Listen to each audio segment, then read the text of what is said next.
तर दुसरीकडे राष्ट्रवादी काँग्रेसचे आमदार जितेंद्र आव्हाड यांनी मोदींच्या टीकेला उत्तर दिले। त्यांनी असं म्हटलंय की ज्यावेळेस मोदी राजकारणात आले तेव्हा शरद पवार हे राज्याचे मुख्यमंत्री बनून केंद्रात मंत्री झालेले होते। तर दुसरीकडे त्याचबरोबर राजू शेट्टी यांनी देखील भाजपमध्ये नेमकं काय चाललंय हे मोदींनी पहिले बघावं असं उत्तर त्यांनी दिलं केलंय।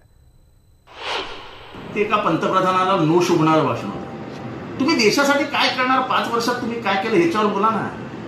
देशामध्ये किती नोकऱ्या आल्या, किती महागाई कमी झाली, किती छोटे उद्योजक मेले, किती शेतकऱ्यांनी आत्महत्या केली, त्या आत्महत्याग्रस्त शेतकऱ्यांसाठी काय करणार, कर्जमाफीचं काय करणार, 5 वर्षापूर्वी जे बोलले होते त्याचं काय झालं या 5 वर्षानंतर याच्यावर बोला।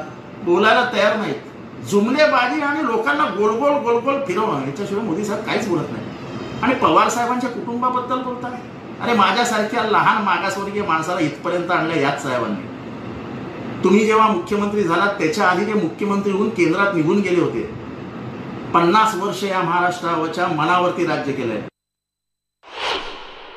ज्यांनी खस्ता खाऊन हा पक्ष वाढवला त्या अडवाणींना उमेदवारी नाकारली, मुरली मनोहर जोशींना उमेदवारी नाकारली आणि दुसऱ्यावर घराणेशाहीचा आरोप करत असताना ज्यावेळी बोट आपण करतो त्यावेळी 3 बोटं आपल्या दिशेनं वळलेले आहेत हे विसरून चालणार नाही।